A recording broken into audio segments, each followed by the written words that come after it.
Y'all won't believe what happened to me last week. After raising my son Michael for 28 years, as a single mom in Dallas, working 3 jobs to put him through college, I found out about his wedding after it happened. When I innocently asked his girlfriend Madison about their wedding plans, she looked me dead in the eyes, smirked and said, "We got married yesterday, Susan. Guess your invitation got lost in the mail." The blood drained from my face as I realized my only child had excluded me from the most important day of his life. What they didn't know? I wasn't just a struggling retail worker at Walmart. I was sitting on a 7-figure inheritance and a real estate empire that would have given them the dream wedding they'd skimped on. Now, they won't be getting a single penny. I never thought my only child would break my heart this way. Michael was always the perfect son growing up in our modest home in the suburbs of Dallas. His father split when he was just 3 years old, leaving me to raise our boy alone. You all know how tough that is. I took on extra shifts at Walmart, waited tables at Denny's on weekends, and even cleaned offices at night. Some days I'd go on just 4 hours of sleep, but seeing Michael excel made it all worthwhile. He was a straight-A student, quarterback of his high school team, and got accepted to UT Austin with a partial scholarship. I was so proud I cried for 3 days straight. The day I dropped him off at college, I gave him my mother's watch, the only valuable thing I owned. "This is for you to remember that time is precious and family is everything," I told him. He hugged me tight and promised he'd make me proud.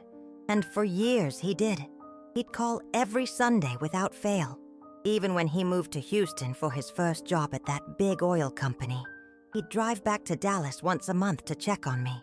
"Mom, one day I'm gonna buy you a house so you can finally quit those jobs," he'd always say. Everything changed when he met Madison 2 years ago. She came from money.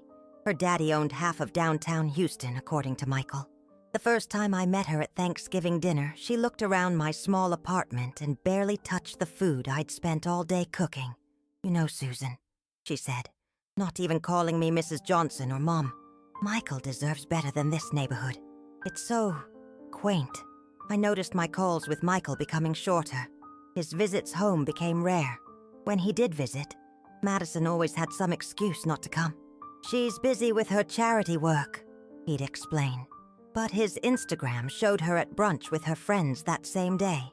Last Christmas, Michael announced they were engaged. I was hurt he hadn't told me he was planning to propose, but I pushed that feeling aside and hugged him tight. "I'm so happy for you, honey," I said, tears in my eyes. "When's the wedding?" "I've been saving up to help. We're thinking next fall, Mom. Nothing big, just close family and friends." I nodded, already mentally calculating how much I could contribute from my meager savings. What Michael didn't know was that my life was about to change completely. My estranged uncle in California had passed away, and his lawyer had contacted me. I was his only living relative. "Ms. Johnson," the attorney had said over the phone, "you're the sole beneficiary of your uncle's estate. We're talking about properties in San Francisco and Los Angeles, plus investment accounts. The total value is approximately $7 million. I almost dropped the phone. $7 million. Me, the woman who clipped coupons and bought clothes from Goodwill. I decided to keep it quiet until after Michael's wedding. I wanted to surprise them with a generous gift, maybe a down payment on a house or paying off Michael's student loans. For once in my life, I could give my son everything I'd always wanted to.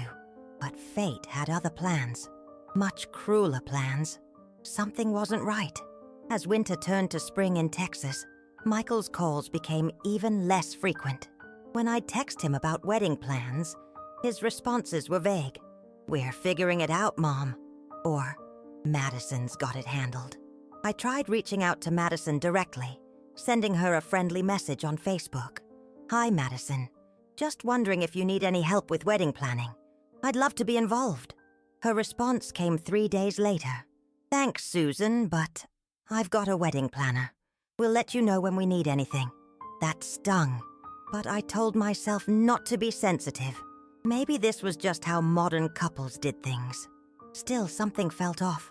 One afternoon in April, I was at my friend Brenda's house for our weekly coffee.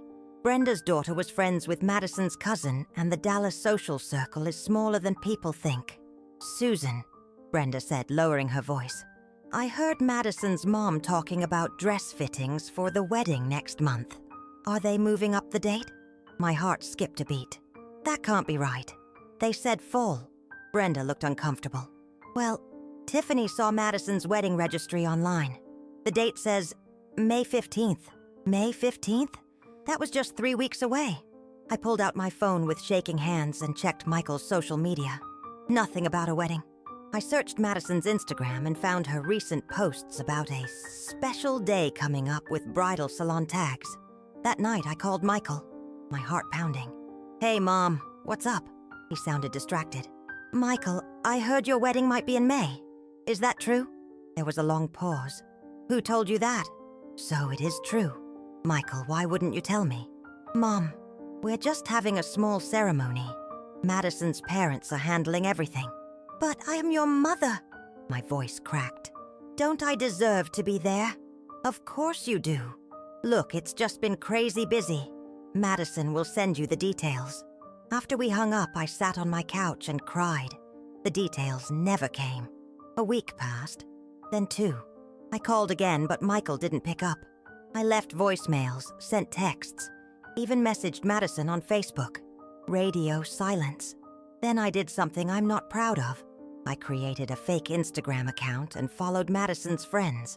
Through their stories, I discovered they were having a wedding week at a resort in Austin. There were photos of spa days, fancy dinners, and a rehearsal dinner at some upscale place called Thompson Austin. Not once was I mentioned or tagged. Not once did anyone say, "Wish Michael's mom could be here." I was being deliberately excluded from my only child's wedding. The pain was unbearable, like someone had reached into my chest and was squeezing my heart. Why would they do this to me? What had I done to deserve this cruelty? That night, I made a decision. I would drive to Austin the next day and confront them. I deserved answers. What I didn't know then was that this confrontation would change everything and reveal just how little I really knew my son and the woman he was about to marry. Chapter 3. The Painful Truth. The 3-hour drive from Dallas to Austin felt like an eternity. My hands gripped the steering wheel of my 12-year-old Honda so tight, my knuckles turned white. The Texas heat was suffocating, and my car's AC was barely working, but the fire burning inside me was hotter than any summer day. I'd managed to find out they were staying at the Four Seasons in downtown Austin. It was the kind of place I'd never even think of entering. Rooms starting at $500 a night, valet parking, doormen in fancy uniforms. But today, I didn't care. I parked my beat-up car right at the front, handed the keys to a surprised valet, and walked in like I belonged there. "I'm here to see Madison Taylor," I told the receptionist, using Madison's maiden name. "I'm a relative." The young man at the desk typed something into his computer. "Ms. Taylor is by the pool area with the wedding party. Would you like me to call her?" "No need," I said with a forced smile. "I'll surprise her." I followed the signs to the pool, my heart pounding in my ears. Through the glass doors, I could see them. About 20 people lounging in cabanas, drinking champagne, laughing. Michael was there in swim trunks, his arm around Madison, who was wearing a white bikini with bride bedazzled across the butt. Taking a deep breath, I pushed open the door and walked straight toward them. The conversation died as people noticed me.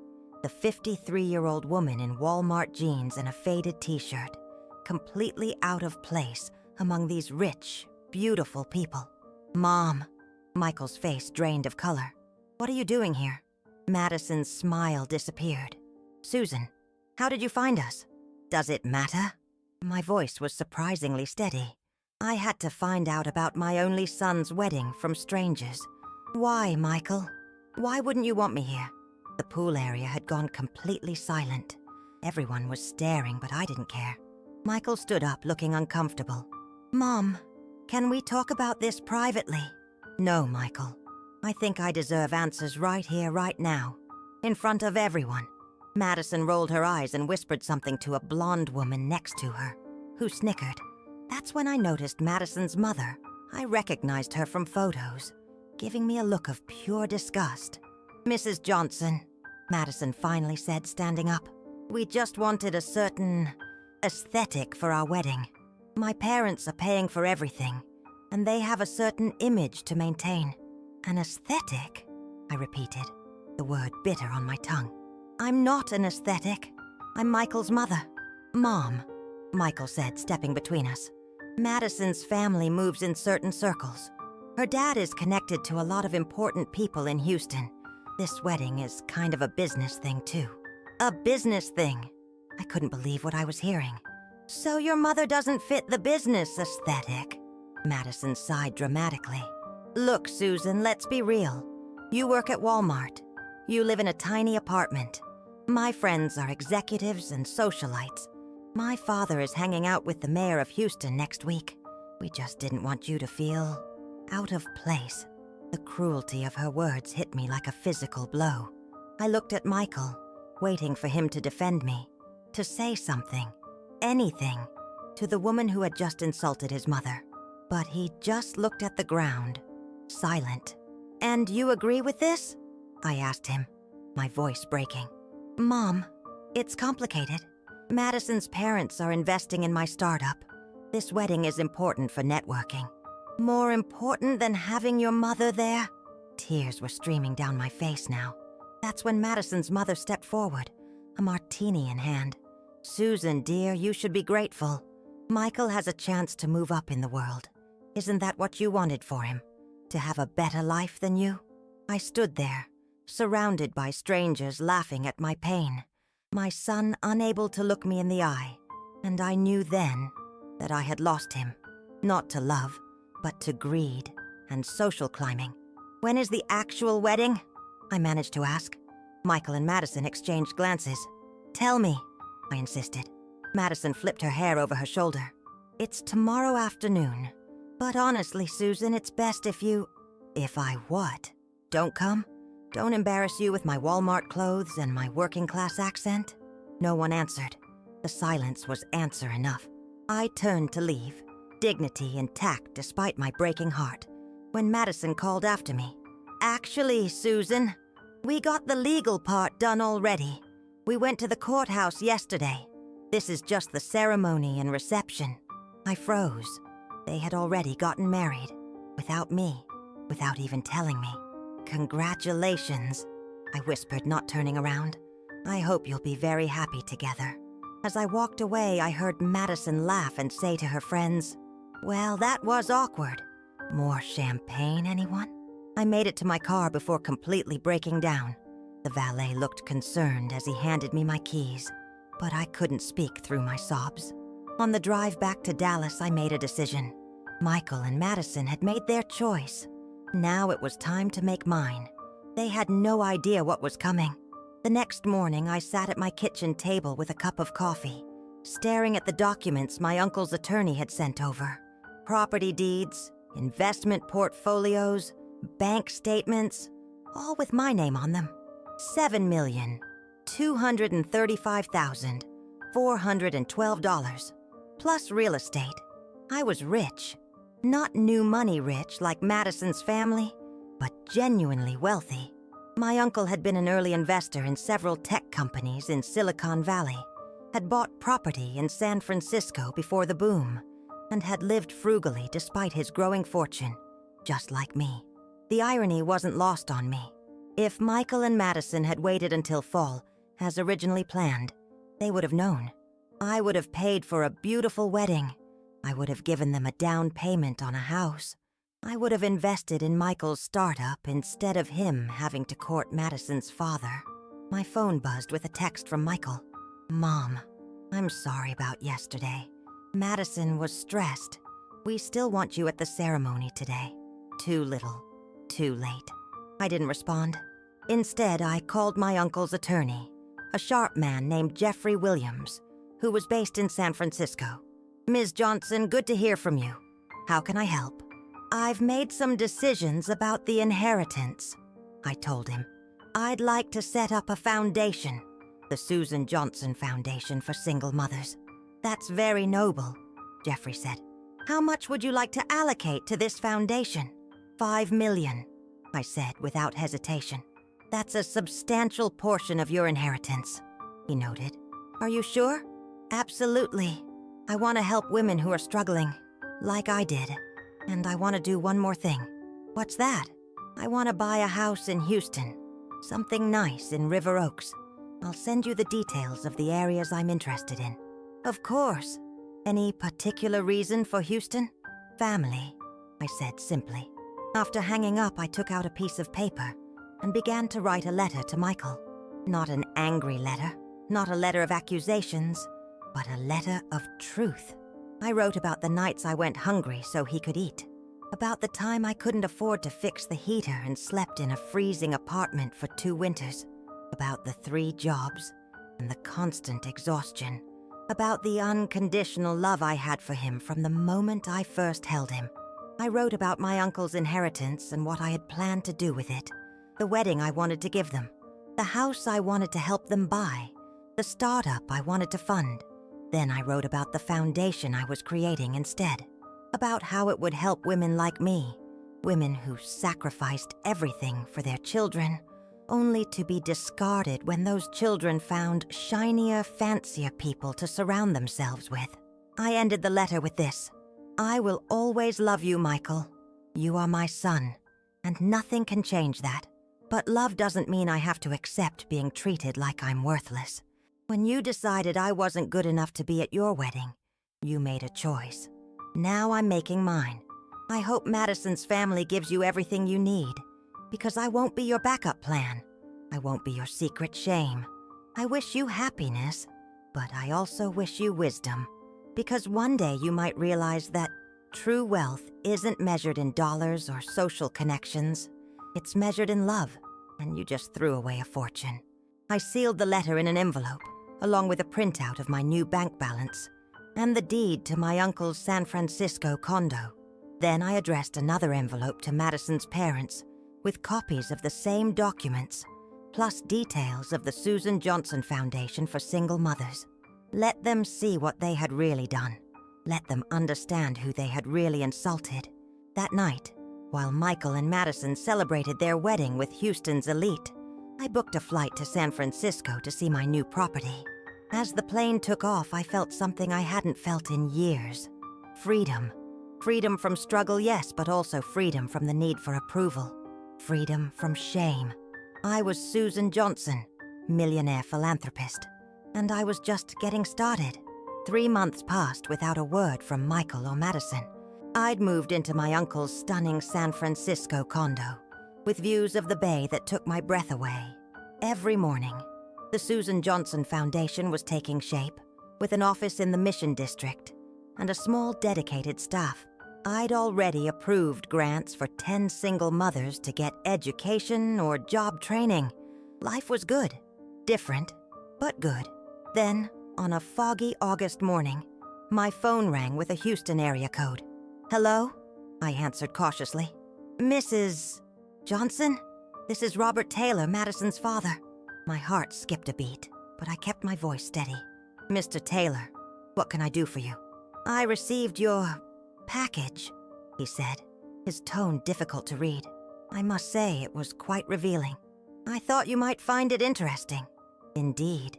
He cleared his throat. I wonder if we might meet. I'm in San Francisco for business next week. That wasn't what I expected. May I ask why? Let's just say I've reassessed some things since your letter arrived. Madison showed it to us, you see. She was quite upset. I bet she was. I'm not interested in drama, Mr. Taylor. Neither am I, Mrs. Johnson. Quite the opposite. I'd like to discuss a potential partnership for your foundation.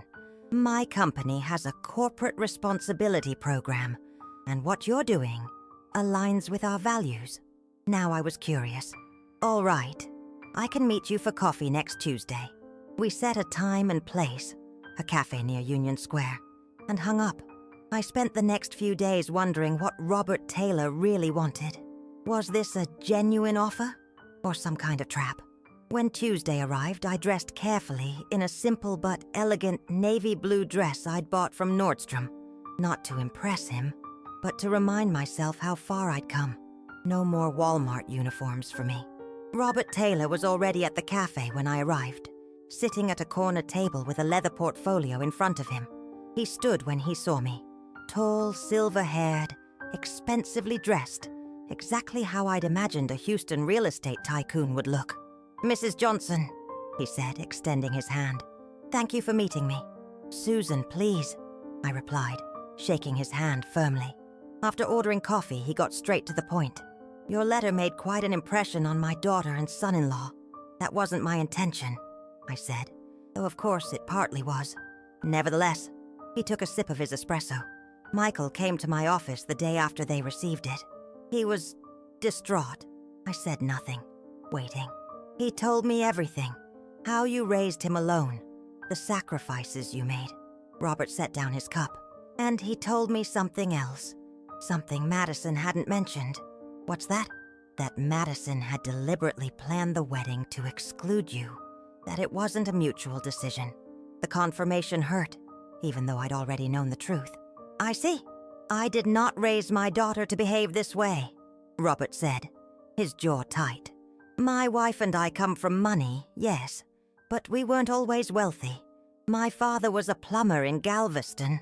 My wife's parents owned a small grocery store in 3rd Ward. We worked hard for what we have." This surprised me. Madison had given the impression that they were old money, Houston aristocracy. Madison has been, he seemed to search for the right word, influenced by certain social circles. She's forgotten our values. "And Michael went along with it?" I said softly. "Yes, though I believe he regrets it deeply now." Robert opened his portfolio and pulled out some papers. "I've looked into your foundation. It's impressive what you've accomplished in such a short time. Thank you. I'd like to make a donation. $2 million to be exact." I nearly choked on my coffee. "Mr. Taylor." "Robert, please." "Robert, that's extremely generous, but it's not generosity," he interrupted. "It's atonement, not just for what Madison did to you, but for how I've raised her. I've given her everything she wanted without teaching her the value of family, of hard work, of basic human decency." He pushed the papers toward me. "The money comes with no strings attached. Use it however you see fit." I was speechless. This was not how I expected this meeting to go. "There's one more thing," Robert continued. "Michael's startup. I've withdrawn my investment."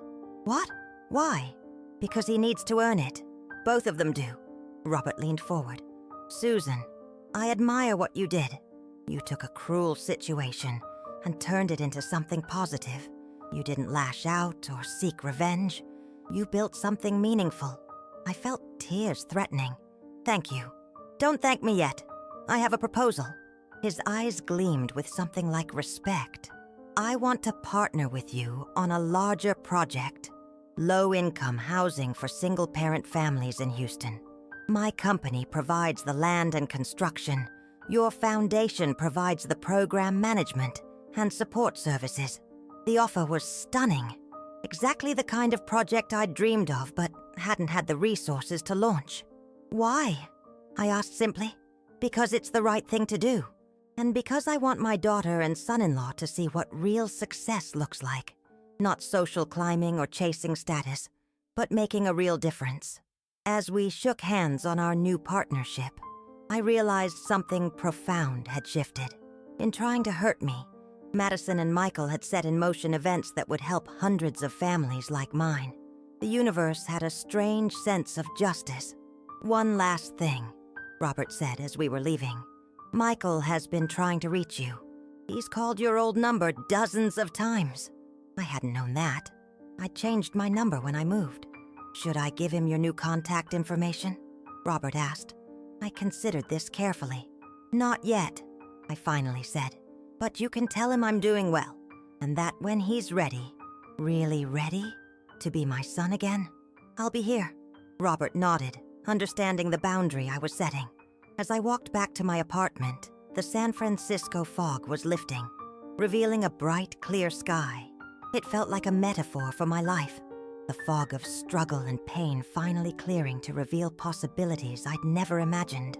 Michael would have to find his own way through his fog, and when he did, I would be waiting. 2 weeks after my meeting with Robert Taylor, I received an email from a woman named Olivia Henderson. The subject line read, "Madison's former roommate. We need to talk." My finger hovered over the delete button. I wasn't interested in more drama, but curiosity won out, and I opened it. "Dear Mrs. Johnson," it began. "You don't know me, but I was Madison's roommate at SMU. I was supposed to be a bridesmaid in their wedding until Madison kicked me out of the bridal party 2 weeks before because I gained weight and wouldn't look good in the photos. I recently heard through mutual friends about what she did to you, and I think you should know some things about your son's wife." I read on, my stomach tightening with each paragraph. According to Olivia, Madison had a history of using people and discarding them when they no longer served her purpose. She'd done it to friends, boyfriends, even professors who'd helped her cheat her way through college. But the most disturbing part came at the end. Madison has been telling everyone that she married Michael because his mom is secretly rich, and she's going to help them get their hands on your money. She was furious when you revealed your fortune after they got married, because it ruined her plan to manipulate you into giving them money before the wedding. I sat back, stunned. So that's what this had been about all along. Madison had somehow found out about my inheritance before I did. Perhaps she had connections at the law firm, or maybe she'd been investigating my family. Either way, she'd targeted Michael because of me. I called Olivia that afternoon. "Thank you for reaching out," I said when she answered. "But I have to ask, why are you telling me this?" Olivia's voice was firm. "Because what Madison does is cruel. She finds people's weaknesses and exploits them. I watched her do it for 4 years in college, and I've watched her do it to Michael. He was a nice guy when they first met. Now he's different." "How so?" "Colder. More calculating. She's molding him into her version of the perfect husband. Someone who puts status and money above everything else. Even family." My heart ached for my son. "Do you have proof of any of this?" "I do." Olivia sounded grim. "I saved our text conversations. I have screenshots of her messages about you and your money. And I know 2 other bridesmaids who were also cut from the wedding for ridiculous reasons who can back me up. Why would you go to such lengths to help a stranger?" There was a pause before Olivia answered. "Because my mom raised me alone too. And if someone had done to her what Madison did to you, I'd want someone to stand up for her." The next day, Olivia emailed me dozens of screenshots. Messages where Madison called me the ticket to Easy Street. Messages where she complained about having to play nice with Walmart women until they could cash in. Messages discussing how they'd keep me away from the wedding but make it seem like it was my fault. The evidence was damning. But what broke my heart wasn't Madison's cruelty. It was Michael's complicity. In some of the screenshots, he was part of the conversation, laughing along with Madison's cruel jokes about me. I spent that night crying, mourning the son I thought I knew. The boy who'd promised to make me proud had become a man I didn't recognize. The next morning, I called Robert Taylor. "I have information you should see," I told him. We met at my foundation's office that afternoon. I handed him a folder with printouts of all the screenshots Olivia had sent me. He read through them slowly, his face growing darker with each page. When he finished, he closed the folder and looked up at me, his eyes filled with shame and anger. "I didn't raise her to be this person," he said quietly. "I understand," I replied. "I feel the same way about Michael. What are you going to do with this information?" I had thought long and hard about this. "Nothing, for now. Revealing it publicly would only hurt everyone involved, including you and your wife. But I wanted you to know who your daughter really is." Robert nodded slowly. "And I appreciate that courtesy, but I won't stand by and watch this continue." "What do you mean?" "The housing project we discussed? I'm still committed to it, but I'm adding a condition." His voice was steel. Michael and Madison will be required to volunteer there, 20 hours a week, each of them. If they refuse, I'll cut them off completely. No money, no connections, no social standing. I was stunned. Can you do that? Madison's trust fund has conditions. I can withhold it for failure to meet family obligations, and Michael's startup is hanging by a thread without my investment. He met my gaze. They need to learn the value of service, of seeing people as human beings, not stepping stones. It was a harsh lesson, but perhaps a necessary one. And if they refuse, then they'll have to make their own way, with no help from either of us. He stood up. Susan, you showed incredible dignity in how you handled their cruelty. You could have exposed them, humiliated them, ruined their reputations. Instead, you built something positive. I want my daughter to learn from your example. As Robert left, I felt a strange mix of sadness and hope. Maybe there was still a chance for Michael to find his way back to the person I raised him to be. Maybe Madison could learn compassion. Or maybe not. Either way, I would continue building my new life, brick by brick. That evening, I received a text from an unknown number. Mom, it's Michael. Can we talk? Please? I stared at the message for a long time before responding. Not yet, Michael, but soon. I wasn't ready to forgive, but for the first time, I could see a path toward healing. October in San Francisco brought crisp air and golden sunlight. I'd settled into my new life, dividing my time between the foundation and exploring my new city. I'd made friends, real friends who knew nothing about my money and liked me for who I was. I'd even started dating a kind professor named David, who taught economics at Berkeley. Life was good, but the Michael-shaped hole in my heart remained. I was having coffee at a small cafe near the Embarcadero when my phone rang. Robert Taylor again. Susan, I need to warn you. Michael and Madison are in San Francisco. They're looking for you. My hand tightened around my cup. How do they know I'm here? Madison hired a private investigator. I only found out this morning. I closed my eyes, trying to steady my breathing. What do they want? Money, I assume. I've followed through on my threat. I've suspended Madison's trust fund and withdrawn completely from Michael's business. They're struggling. I see. A mix of emotions washed over me. Concern for my son, anger at their audacity, and a strange sense of calm. Thank you for the warning. Will you see them? I thought about it. Yes, it's time. After hanging up, I texted Michael. I hear you're in San Francisco. Pier 39, the bench facing Alcatraz, 2 p.m. today. His response came immediately. We'll be there. Thank you, Mom. I arrived early, watching the ferries come and go, the tourists taking photos, the sea lions barking on the docks below. It was a beautiful day, sunny but cool, with the Golden Gate Bridge visible in the distance. At exactly 2 p.m., I saw them walking toward me.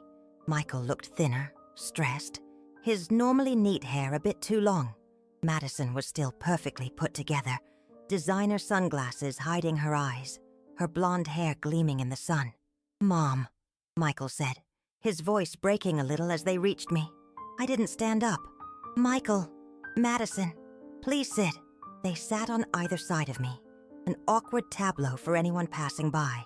You look different, Michael said. Good different. Money will do that, Madison said with a tight smile. I turned to look at her directly. Actually, Madison, it's not the money. It's freedom. Freedom from people who make you feel small. Her smile faltered. Why are you here? I asked, looking back at the water. Mom, we've been trying to reach you for months, Michael said. I've called, texted, emailed. I even went to your old apartment in Dallas. I know. I wasn't ready to talk. But you are now? Hope crept into his voice. I'm ready to listen, I clarified. So talk. Michael took a deep breath. I'm sorry, Mom. I'm so sorry for what happened with the wedding, for how we treated you. It was unforgivable. Yet here you are asking for forgiveness. Yes, he admitted, because you're my mother, and I love you. I finally looked at him, really looked at him. Do you, Michael? Because love includes respect. It includes consideration. It includes standing up for the people you love when others try to hurt them. He flinched. I know. I failed you. Yes, you did. I turned to Madison. And you? Are you sorry too? Madison shifted uncomfortably. Of course. It was a stressful time and I made some poor decisions. Poor decisions? I repeated. Is that what you call deliberately excluding your husband's mother from his wedding? Laughing about it with your friends? Calling me a Walmart woman? Her face went pale. How did you... No! I know everything, Madison. About your plan to get your hands on my money. About how you thought I was rich before the wedding and were furious when you found out afterward. I have the text messages, the screenshots, the witnesses. Michael looked confused. What is she talking about, Madison? Madison's composure cracked. She's lying. She's trying to turn you against me. Am I? I pulled out my phone and opened the folder Olivia had sent me. Should I read these messages aloud, Madison? The ones where you call me the ticket to Easy Street? Or the ones where you and Michael laugh about keeping me away from the wedding? Michael's face crumpled. Mom, I never... You did. I cut him off, showing him the screen. You participated. Maybe not as cruelly as Madison, but you went along with it. You chose her over me. He stared at the messages, horror dawning on his face. I was wrong, so wrong. Madison stood up abruptly. This is ridiculous. We came here to reconcile, not to be attacked. No, Madison, I said calmly. You came here for money. Your father has cut you off. Michael's business is failing, and you thought you could manipulate me into bailing you out. That's not true, she protested, but her eyes gave her away. It is true, Michael said quietly, still staring at my phone. It's all we've talked about for weeks. How to approach you, what to say to get you to help us. Madison glared at Michael. What are you doing? Shut up! No, Madison. I'm done lying. Michael looked at me with tears in his eyes. She said we needed to butter you up, make you feel needed. She said once we got some money from you, we could go back to Houston and wouldn't have to deal with you anymore. I wasn't surprised, but hearing it still hurt. You ungrateful little... Madison started, but I cut her off. That's enough. My voice was quiet but firm. I think we're done here. We're not done until I say we're done, Madison snapped, her carefully crafted facade completely gone now. You owe Michael. You're his mother. You have millions sitting around while we're about to lose our apartment. An elderly couple walking by slowed down, staring at Madison's outburst. I don't owe either of you anything, I said, remaining calm. And if you're struggling, perhaps you should try what I did. Work 3 jobs, clip coupons, shop at Walmart. This is bullshit, Madison hissed. You're just being vindictive because you weren't important enough to be at our wedding. I stood up, straightening my jacket. That's where you're wrong, Madison. I'm not being vindictive at all. In fact, I've been working with your father on a housing project for single mothers in Houston. Her head snapped up. What? My dad is working with you? Yes. He's a good man. He understands the value of family and hard work. Things he's very disappointed you don't seem to grasp. Michael stood too, looking desperate. Mom, please. I know I messed up. I know I hurt you. But I'm still your son. Yes, you are, I said, my voice softening slightly. And that's why I'm going to give you something more valuable than money. What's that? He asked. A chance to become the man I raised you to be. I looked at both of them. Robert has a proposition for you. 20 hours of community service each week at our new housing project. Real work. Cleaning, maintenance, administrative tasks, childcare. Do that for 6 months, and he'll reinstate Madison's trust fund and reconsider investing in your business. Madison laughed incredulously. You expect me to clean toilets? To babysit some poor people's kids? No way. That's your choice, I replied. But it's the only offer you're going to get. From either of us. Michael was quiet for a long moment. Then he said, I'll do it. Madison whirled on him. What? I said I'll do it. With or without you, Madison. He looked at me. I want to make this right, Mom. I want to earn back your trust, your love. My love never left, Michael, I said softly. But my trust? That you'll have to earn. Madison looked between us, realizing she was losing control. This is insane. Michael, we're leaving. Now. Michael shook his head. No, Madison. I'm staying. I'm taking my mom's offer. Then we're done, she spat.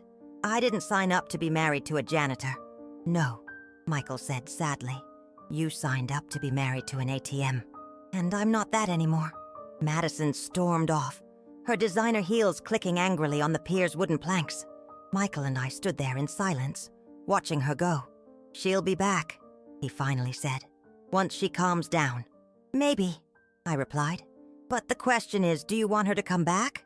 He didn't answer. Instead, he asked, Can I hug you, Mom? I hesitated, then nodded. As his arms went around me, I felt the familiar shape of my son, the boy I'd raised, the man who'd hurt me, the person who might still find his way. I'm so sorry, he whispered into my hair. I know, I said, but sorry isn't enough. Show me who you really are, Michael. Show me through your actions. As we pulled apart, I saw determination in his eyes. Whether it would last, only time would tell. I'll call Robert tomorrow, he said. I'll start the community service right away. Good. I started walking and he fell into step beside me. By the way, your grandmother's watch. Do you still have it? He looked down, ashamed. Madison made me sell it. She said it was old-fashioned and worth good money. Another piece of my heart broke, but I kept my voice steady. I see. I'm going to get it back, he promised. Whatever it costs. We walked the rest of the pier in silence. The future uncertain, but at least now visible on the horizon. November in Houston was mild compared to the foggy chill of San Francisco. I'd flown in for the groundbreaking ceremony of the Taylor Johnson Housing Project, a 5-acre development that would eventually provide affordable homes for 50 single-parent families. Robert had arranged for news coverage, and as I stood beside him for the ceremonial first shovel of dirt, cameras flashed and reporters called out questions. This kind of attention was new to me, but I was learning to navigate it with grace. Ms. Johnson, how does it feel to be partnering with Taylor Developments on this project? A reporter from the Houston Chronicle asked. It feels right, I answered simply.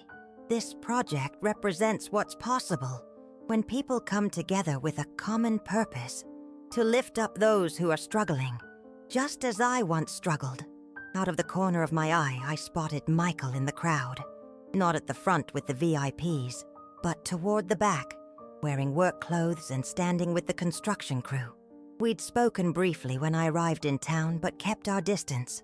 He was living in a small apartment now. The divorce from Madison finalized with surprising speed. After the ceremony, Robert introduced me to various Houston bigwigs, city council members, business leaders, philanthropists. I smiled and shook hands, discussed plans and possibilities. 5 years ago, I would have felt completely out of place in this crowd. Now I moved through it with confidence, knowing I had earned my place there. As the crowd thinned, I found a moment to slip away. I walked toward the back of the property where temporary offices had been set up in trailers. Michael was there, reviewing blueprints with a construction foreman. Ms. Johnson, the foreman said, noticing me first. Congratulations on the groundbreaking. Thank you, I replied. Would you mind if I borrowed Michael for a moment? Not at all. He nodded respectfully and stepped away. Michael looked different. Thinner still, but healthier somehow. His hands were calloused, his face tanned from working outdoors. You're really doing it, I said, gesturing to the blueprints. 6 days a week, he confirmed. I started in maintenance at the Taylor office buildings, but I asked to be transferred to the construction team here. I wanted to help build this from the ground up. Pride flickered in my chest. And Madison?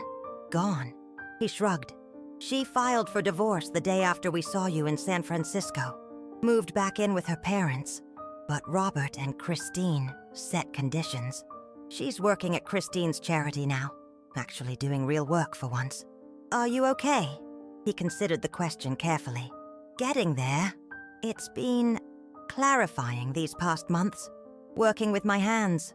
earning a paycheck that barely covers rent and food. Making real friends who don't care about status or connections. Sounds familiar, I said with a small smile.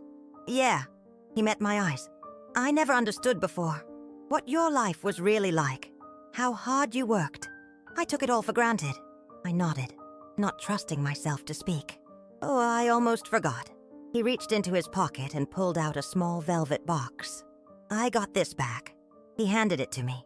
Inside was my mother's watch, the one I'd given him when he left for college, the one Madison had made him sell.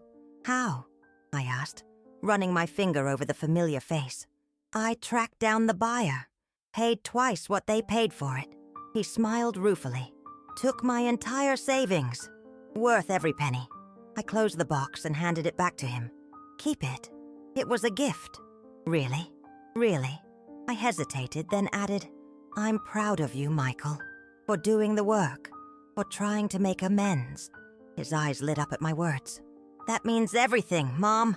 A horn honked, and the foreman called out that they needed to get back to work. Duty calls, Michael said. Will you be in town long? A few days. I'm meeting with some potential donors tomorrow.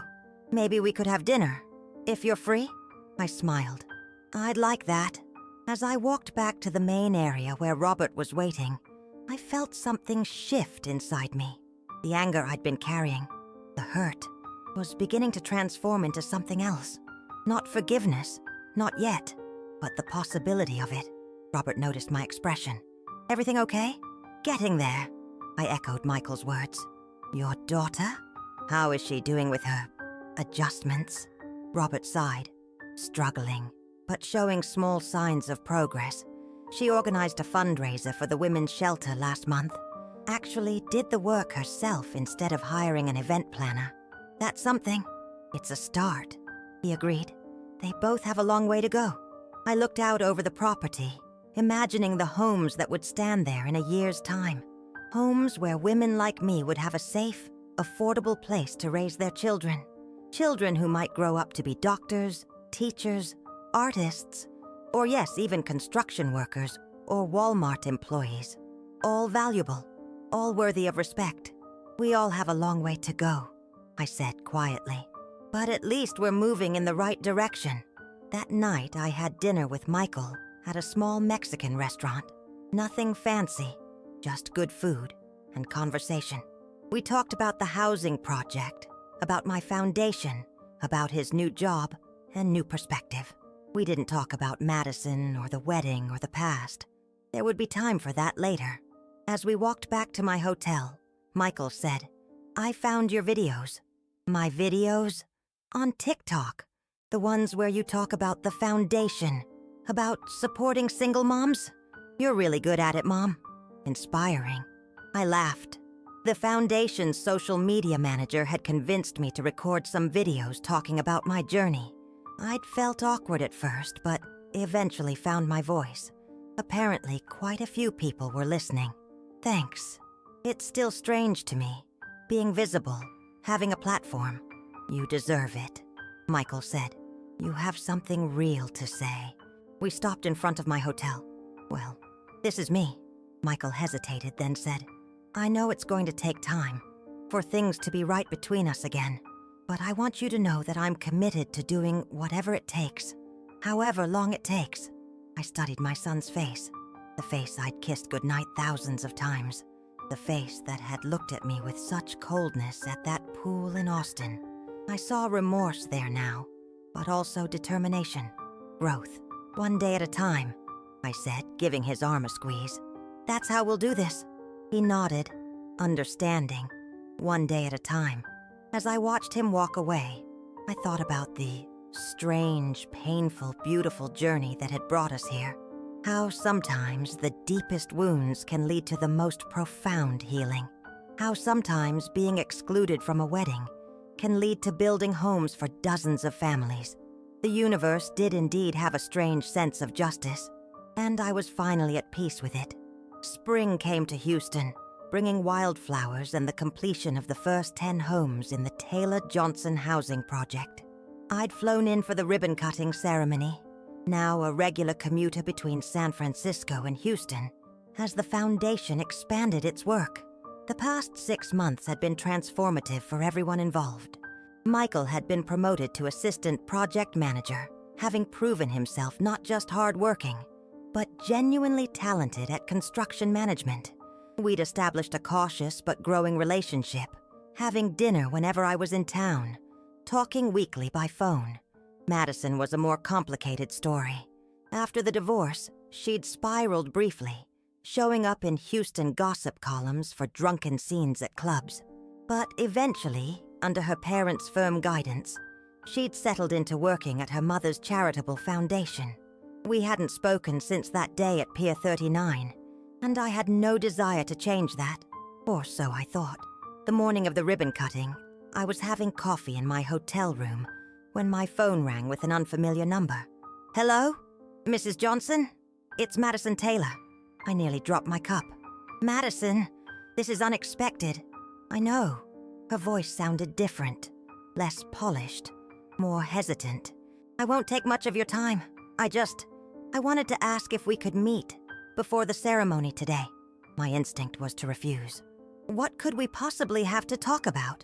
"Closure," she said simply. "And I have something that belongs to you." Curiosity got the better of me. "All right." The hotel lobby. 30 minutes. "Thank you." I dressed carefully, armor for a battle I wasn't sure was coming. When I came down to the lobby, Madison was already there, sitting in a corner away from the main entrance. She looked different too. The designer clothes and perfect blowout were gone, replaced by a simple blouse and jeans, her hair pulled back in a ponytail. She stood when she saw me. "Mrs. Johnson, thank you for meeting me." "Susan," I corrected automatically, then wondered why I'd offered that familiarity. We sat, an awkward silence stretching between us. "How have you been?" she finally asked. "Well," I replied. "And you?" "Surviving." She attempted a smile. "Working. Learning." I waited, not making this easy for her. Madison took a deep breath. "I owe you an apology. A real one. Not the fake one I gave in San Francisco.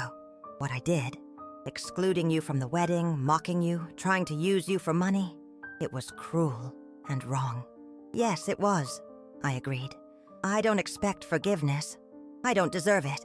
She reached into her purse and pulled out a small box. "But I wanted to give you this." She slid it across the table. Inside was a delicate silver bracelet with a single charm, a small silver heart. "It belonged to my grandmother," Madison explained. "She raised my mom alone after my grandfather died. She worked as a waitress for 30 years to put my mom through college." I looked up, surprised. "I thought your family was old money." Madison's cheeks flushed. "That was a lie. One of many. My dad grew up poor in Galveston. Mom's family ran a grocery store. They built their business from nothing." She shook her head. I was so ashamed of that. So determined to seem like I came from privilege, I invented this whole fake background. Why? Because I thought that's what gave people value. Her voice broke slightly. "Worth?" I touched the bracelet gently. "And now? Now I know better. These past 6 months, working at the women's shelter, hearing stories like yours, like my grandmother's." She paused. "The women I was looking down on have more courage, more dignity, more real class than I ever had with my fake designer bags and country club memberships." I studied her face, looking for signs of manipulation. I saw none, just genuine remorse. "Did Michael put you up to this?" "No," she said quickly. "We haven't spoken in months. This is just something I needed to do. For me, to start making amends." I closed the box and handed it back to her. "I appreciate the gesture, Madison, but this belongs to your family. Keep it. Are you sure?" "I'm sure." I stood up. "Thank you for the apology. I accept it." Her eyes widened. "You do?" "Accepting an apology doesn't mean forgetting what happened. It just means I won't let it poison my future." I adjusted my jacket. "We should head to the ceremony. Separately." Madison nodded, understanding the boundary. "Of course." She hesitated, then added, "What you and my dad have built, it's amazing. Those homes are going to change lives." "That's the plan." She stood too. "For what it's worth, I'm proud of Michael. for the work he's doing, for standing up to me that day in San Francisco. He's becoming the man you raised him to be. The words caught me off guard. Thank you for saying that. We walked to the lobby doors in silence. Before we parted ways, Madison said one last thing. You were always good enough, Susan. It was me who wasn't. Then she was gone, walking toward her car in the parking lot. I took a moment to collect myself before getting into the waiting car that would take me to the housing project. The conversation had left me unsettled, forcing me to reconsider my fixed image of Madison as simply a villain in my story. People were more complicated than that, even people who hurt us. At the ribbon cutting, I stood between Robert and the mayor of Houston, smiling for photos as the first family, a young mother named Jasmine and her 2 children, received the keys to their new home. Jasmine worked as a nurse's aide and was studying to become an RN. Her gratitude was palpable, her children's excitement infectious. This is going to change everything for us, she told the small crowd. Having a safe, affordable home means I can focus on my education, on my kids' future. I can't thank the Taylor Johnson Foundation enough. As applause broke out, I caught sight of Michael at the edge of the gathering, beaming with pride. And beyond him, standing apart but watching intently, was Madison. Later, as the ceremony wound down and people mingled over refreshments, Robert came to stand beside me. Quite a day, he said, clinking his water glass against mine. Indeed. I nodded toward where Madison was helping a small child with the cupcake table.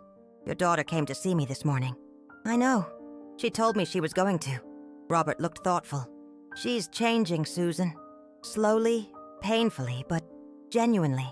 I think you're right. The question is, what happens now? For all of us? I considered this.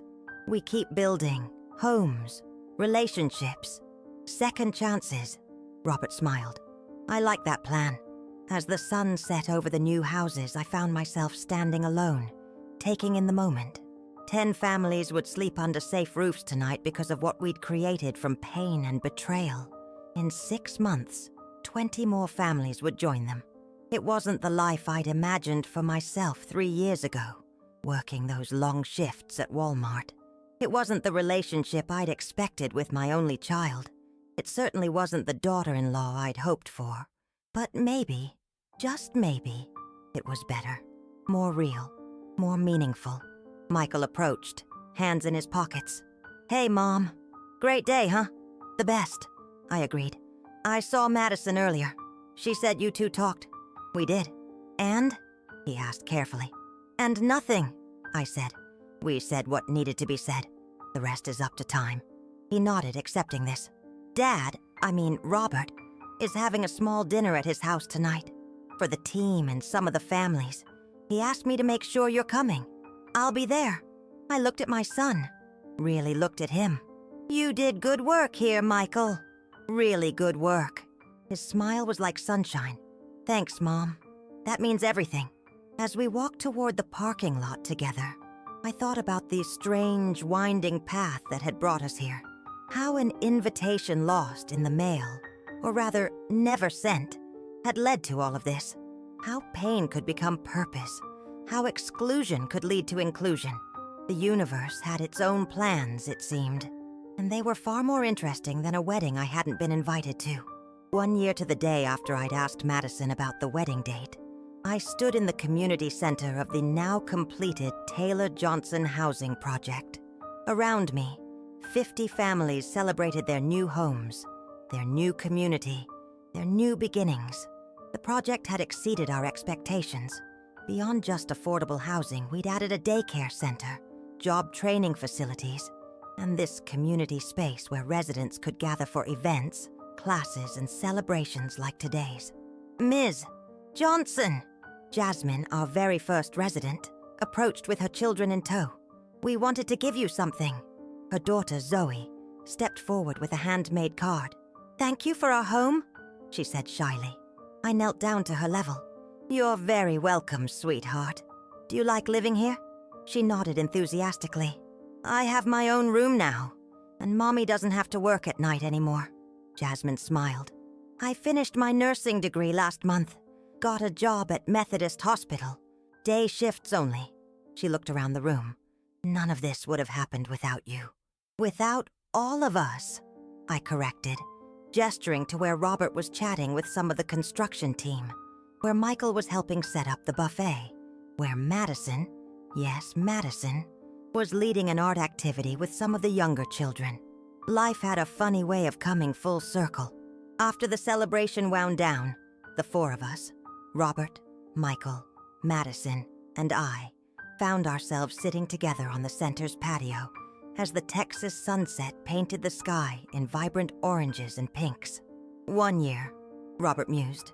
Hard to believe how much has changed. I nodded. From exclusion to inclusion. From hurt to healing. From selfishness to service, Madison added quietly. We'd reached a kind of peace, Madison and I. Not friendship, not forgiveness exactly, but a mutual respect born from the work we'd both put into this project. She'd proven herself committed to change, working directly with the families, using her social connections to secure donations and support. Michael reached over and squeezed my hand. Our relationship had healed too, slowly but surely. Weekly dinners had become family gatherings. Cautious conversations had become honest exchanges. The wound had scarred over, still visible but no longer painful. I have news, he said suddenly. I've been accepted to the Affordable Housing Development Program at Rice University. I'm going back to school in the fall. Michael, that's wonderful, I said, genuinely thrilled. The foundation is going to sponsor me, he explained. In exchange, I'll work on the next project when I graduate. The one in Dallas. Robert raised his glass. To new beginnings. We all clinked glasses. Even Madison, who had been quietly supportive of Michael's new direction. They weren't getting back together. Too much had happened for that. But they'd found a way to work together on the project, without animosity. I have news too, I said after a moment. David proposed last night. Michael's eyes widened. Mom, that's amazing. What did you say? I said yes. I couldn't help the smile that spread across my face. We're thinking a small ceremony. Just close friends and family. In San Francisco? Robert asked. Actually, we were thinking right here, in this community center. I looked around at the space we'd created. It feels right somehow. Madison spoke up, hesitant. Would you like help planning it? Not taking over? She added quickly. Just helping. I'm good at details. A year ago, the idea would have been laughable. Now it felt like the closing of a circle. I'd appreciate that, Madison. Thank you. As the sun dipped below the horizon, casting long shadows across the housing development, I thought about the question I'd asked Madison that day. When's the wedding date? Her cruel answer, we got married yesterday, had shattered my heart, but had also set in motion events that had led to this moment, to 50 families with safe homes, to a foundation that would continue to grow, to my son finding his true path, to me finding love again. Sometimes I realized the worst moments in our lives can lead to the best ones. Sometimes exclusion can lead to the creation of something more inclusive than we ever imagined. Sometimes the wedding we're not invited to is not the end of the story, but the beginning of a much better one. As stars began to appear in the Texas sky, I looked at the 3 people sitting with me. My son, who had found his way back to himself. My former daughter-in-law, who was slowly becoming someone new. My business partner, who had become a true friend, and felt a profound sense of gratitude. Not for the hurt, but for what had grown from it. Not for the exclusion, but for the community it had inspired us to build. 1 year ago, I had been Susan Johnson, the Walmart worker, who wasn't good enough for her son's wedding. Today, I was Susan Johnson, foundation president, community builder, bride-to-be, and I wouldn't have changed a thing. Y'all, life has a way of coming full circle. When Madison laughed in my face and told me they'd gotten married without me, I thought my heart would never heal. But that moment of cruelty sparked something powerful, not just for me, but for 50 families who now have homes, for my son who found his true calling, And even for Madison, who learned what really matters. Sometimes the most painful rejections lead to our greatest purpose. Sometimes being excluded is just the universe making space for something bigger than a wedding invitation. Today, as I plan my own wedding, one where everyone who matters will be included, I'm thankful for that painful day that changed everything. My foundation continues to grow, helping single moms across Texas. My relationship with Michael is stronger than ever, and I found love again with a man who values family as much as I do. If you're hurting right now because someone left you out or made you feel small, remember my story. Your pain can become purpose. Your rejection can become a revolution. Your broken heart can build something beautiful. That wedding I missed, it was the best thing that never happened to me. What's your story? Have you ever had a painful rejection turn into a blessing? Drop your city below and tell me how you turned hurt into healing.